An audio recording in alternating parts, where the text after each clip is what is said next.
Paulie Stewart, Painters and Dockers, a live album in 2020 for a band that started off in 1982, and I'm probably guessing you didn't think would make to the end of that decade. Mate, I didn't think we were going to make it to the end of that year. Paul, all jokes aside, we were going to do one gig to pay for Billy Walsh's parking fines for his car, and that was all it was going to be. And now here, almost 40 years later, we're still playing. So outrageous, yeah. That's right, 38 years this year. I think, I was sort of going back through the history books, and TISM started the same year, which is quite interesting, isn't it? Two bands, both out of Melbourne, both with a very sarcastic streak to them, both with a punk rock ethos to that. Was that just all coincidental that this was all happening in Melbourne at the same time? Well, we've got a really interesting sort of history with TISM because in one of their first shows ever, this guy reviewed TISM and said, this band is shithouse. They're like the Painters and Dockers in March, you know. And from that moment forth, everyone has always assumed that we were in TISM or the two bands were the same. So for the last 30 years, I've said, no, we were different bands. Now I say, yes, we were the same band, you know. But interestingly enough, the story goes on. My mum was a teacher at Campbell High School, and a fellow teacher there called Terry Rowe, who was a good mate of mine, I knew from my school days. My mum came home one day and said, this girl Terry, her husband's in a band, and they want you to have a listen to this cassette to see what you reckon. And I said, give it to me, Mum. What's it called? And it said, Defecate on My Face. And I went, okay, that's interesting. And I put it on and listened and thought, these guys are hilarious. And I got him, and I gave it to our management at the time, which was Paul Kroll and Wally and Michael Lynch. And Michael Lynch ended up managing TISM, and we did quite a few gigs with them. But I know them all very well now, those boys. And yeah, so we're sort of aligned to them, funnily enough. Who had the better song titles? I mean, Defecate on My Face, I'm on the Drug That Killed River Phoenix, Die Yuppie Die, The Boy Who Lost His Jocks on Flinders Street. Who was? No, I reckon I Spit on Your Grave. He still had a few good ones, like You Can't Take a Joke, Then Fuck You Then, and you got to throw the Gravies into the mix. It's funny, Paul. You know, a lot of people, you know, Australian musicians, they go, you know, they always go back to, it was the Saints or Radio Birdman that really set me off on the path. But for me personally, I was walking into the Prince of Wales and going to the Gong show one night that was used to be run by Paul Elliott, and seeing Fred Negro on stage for the first time. I just went, you're not allowed to do that on stage. And I just thought it was so, you know, over the top and provocative. I thought, I've got to get me some of that. That looks like too much fun, you know. And yeah, he was a huge influence, and it was almost like there was a little sort of, in Melbourne in the early 80s, you know, everyone was very sort of Nick Cage birthday party. You were around, they were very obsessed with him, and look, he's a great artist, Nick, but there were a lot of sort of other bands that, you know, everyone was dark and gloomy, but then there was a little clique of bands like us, and I Spit on Your Gravy, and the Huxton Creepers, and the Gas Babies, and the Psychos. We just wanted to put fun back into it and laughter, and so we'd all congregate around the Gong show, and it sort of gave birth to this sort of Dadaism kind of crazy scene, and I was happy to be part of it. Yeah, it was an incredible time for Melbourne music, wasn't it? Because, you know, while you know, there was Painters and Dockers, there was TISM, but there was also a new unknown band called Hunters and Collectors that started to pop up around that time as well. Oh, absolutely. But there were the gigs too, like Thursday night in St Kilda, mate. I ended up in Half Boat Gardens with you, mate. It was like, you know, you'd start at the Seaview Ballroom, then you go to the Prince, then you'd walk around to the Bananas, then you'd go to the SB, and there was just gigs everywhere. Last time I went to the SB, they were going to charge me $27 for a beer, I think. So it's definitely not the same kind of place. But they were great days, and there was such a vibrant scene. I'm very lucky to be part of it because, well, you wouldn't want to be a young band now, would you? Because you can't play. No. Well, I think you just pointed out the cold hard truth there. At one time, you could go out to see a band and you could be shocked by the band. Now you go into a venue and you're shocked by the drinks menu. Exactly. But in fact, the last time the Dockers played at the ESPY, the bouncers weren't going to let me in. They said, "Oh no, you don't look like you belong here, mate." I said, "Mate, I'm singing on the stage in like 10 minutes. Let me in," you know. So yeah, that certainly has changed. But those were the days. Yeah. So was Painters and Dockers really a happy accident then? Oh, look, without any doubt. And the thing with me personally is, like, 15, I've spoken about it a lot, but my brother was one of the journalists killed up in East Timor at Ballabo. So I was a very sort of angry young man. I had all this sort of bent up, grief and, energy that I was just sort of pissed off with the world and I just wanted to explode. And then I met Phil Nelson, this guy who I'd seen at models gigs, and he said, "Oh, Paulie, didn't you say you played trumpet in the school band?" And I said, "Yeah, but I was shit house." And he said, "Oh, look, just come along. We've got this band. We're playing for one night. Just get up and play trumpet on one song." And I went, "Oh, okay."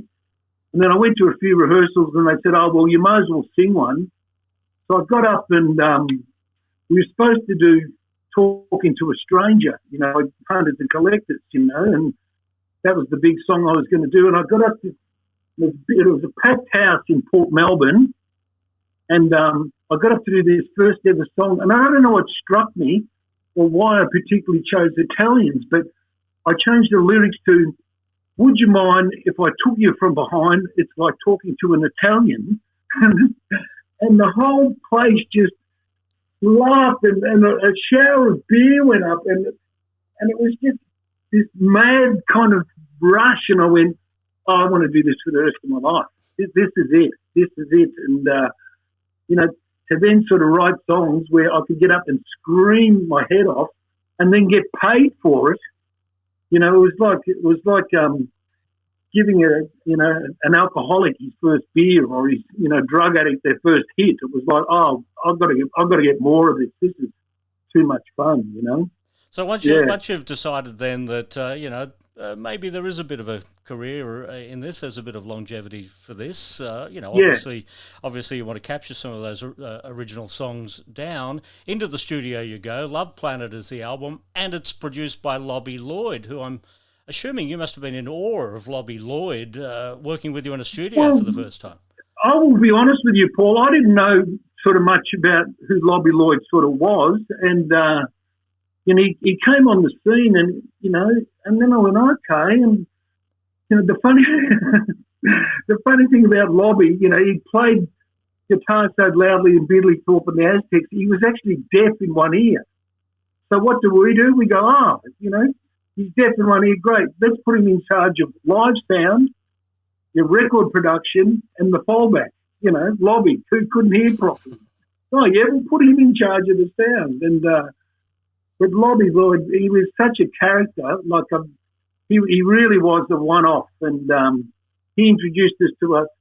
We probably wouldn't still be playing now if it wasn't for Lobby, who took us from the inner city of Melbourne to Australia, and he got us to deal with Mushroom, which meant, we went from playing, the Seaview Ballroom on a Thursday night, to supporting Billy Idol and the Cramps and the Loved Ones and the Easy Beats and the Monkeys and all these great bands, because of Lob. And but you never knew with Lobby, he'd be telling you a story and he'd go, "Well, yeah, there was the time me, Mick and Keith were sitting there and we had a Bowie knife, we were chopping out lines of coke." And you go, "Hang on, what, Mick Jagger and Keith Richards?" And he'd go, "Yeah." And you'd go, "You're full of it, Lobby," And then a couple of years ago, I can remember Paddy Donovan, who good mate, Paddy Donovan. He was over in New York at the Stones and he was backstage and someone said, "Oh, where are you from, mate?" And he said, "Oh, Melbourne." And the guy said, "Oh, how's Lobby?" So he he was an off the wall type character. when we signed with Mushroom, like he had this clause in the contract that if like he wouldn't sign, the deal until Gadinsky agreed that if there was life found on other planets, that Lobby had the rights to those planets and not Gadinsky. And at the time, I just had my first daughter, Frances, and my partner, Jacinta, was saying, listen, Paulie, we need money for milk and bread, mate. Bring me some money. So I'm ringing Lobby going, listen, Lobby, I don't give a fuck about Mars. Just sign the deal, And, it took him about 3 months to sign it. And he reluctantly, signed it because he was sure life would be, and they'd want the doctors to tour Venus or something. Like he was an interesting character, Paul. Well, and there you go. In the last couple of weeks, they've discovered ice around one of the moons on either Saturn or Venus or something. So they're now surmising that, maybe there is life. So that contract, after all these years, has proven quite valid. Well, that's the thing with Lobby. He would be proved right, and you just couldn't believe it. But there was, there were so many sort of things like that. But he also, had the theory. When it came to economics, he said, our absolute hero and the guy we should be copying is Alan Bond. And we were like, what do you mean? He goes, well, we just borrow so much money that the banks will never let us, go broke. But that wasn't to be. We borrowed lots and lots, and we never sort of had any, but he just kept sort of getting... we got involved with Richmond Recorders, for example, because Lobby sort of did this deal with someone where we became partners, but we didn't have any money, and so I don't know how that happened. I can seriously remember having a talk to Lobby about Doc Air, and he wanted to set up an airline, and I'm going, Lobby, let's just do the gig in Druin first, and then we'll talk about that, Yeah. Yes. Hell of a guy. Well, speaking of life on other planets, how off the planet does a band have to be to think covering a song like by a fictitious band called the Sacred Cows, who are in the Get Smart movie, how off your face do you have to be to make the decision that that's a good idea? Well, I think we were just fans of Get Smart first, and and it's the episode where the teenagers take over the planet, and want to kill all the authority figures, and we sort of took that, and in the actual TV show, it's only a couple of bars, but we took it and stretched it out to a whole song, and it became sort of the song when we first started playing that the crowds just sort of loved. In fact, at one stage there was a Queensland pastor. His name was Pastor Camp. And he said that the Painters and Dockers, we were Satanists because we were encouraging children to kill their parents. And a current affair flew me to Brisbane, and I had to debate this guy on the current affair, this priest, and they all started, and I said, and they're going, you've done this song and you guys are doing it. And I said, but hang on, everybody, it's not our song. It's from Get Smart. And they went, oh. So it totally blew their thing out of the water. But I can remember going back to the hotel and going, oh, okay, so they reckon I'm a Satanist. No worries. So I rang every person I knew in Brisbane and said, come over to this hotel. That's the order. That's the menu. Order anything you like. And I think it was about $2,500. So a current affair, do your homework, next time. Yes. Well, Painters and Dockers went into mothballs for quite some time. I think you would have come out round to, 2009, Music Victoria Hall of Fame. Was that the incentive to get the band back together? Well, what actually did happen is, I had a bit too much fun in the 80s and 90s, and I was diagnosed, I needed a liver transplant. And actually I was in the Austin Hospital for 18 months, and it actually got to the stage where, the priest did do the last rites on me and stuff like that. And not the one from the Current Affair TV show, I hope. No, I should have got him. But I can remember just lying in this hospital bed going, oh, God, if I can just do one more Dockers gig, I just want to do one more Dockers gig. And then And very luckily at the final, with some very generous Australian who donated their organ, I got it and got through it all. And, I came out of hospital and Paddy Donovan rang in and said, well, we want to induct the Dockers. You up for a gig? And I said, absolutely. And we ended up doing that gig. And then word got out about that, and I think Matt Hyde from Meredith was there, and he said, come and play Meredith. So we did Meredith. And then word got out about that, and every state in Australia said, come back and do some gigs. And that's what we've sort of done ever since. We used to go and, Lobby used to put us out on the road for like 3-4 weeks at a time in Australia. Like we'd drive from Perth to Darwin and play all those little towns along the way there, or Queensland right up to Cooktown. We'd play all those little towns, but nowadays we probably do 5-6 shows a year in the capital, each in the capital city, and it's still just as much fun and not as hard on the liver on the second one. Yeah, well, you hit another benchmark. You hit another benchmark in 2017. Kiss My Art turned 30. How did it shape up as a 30-year-old? Not bad. It was, actually, when someone said, we should go out and do it, I said, I don't want to do that. No one would give us a rat, that we put it at 30 years old. And yet we went around Australia again and all the gigs were packed. And it was funny, Paul, because I'd walk into these gigs and I'd go, oh, Jesus, who are all these old people? They're going to hate us. Then I'd look and go, hang on. No, that's that guy from, 87, and he's like me. We're old, fatter, less hair, but they're still stage diving, 50.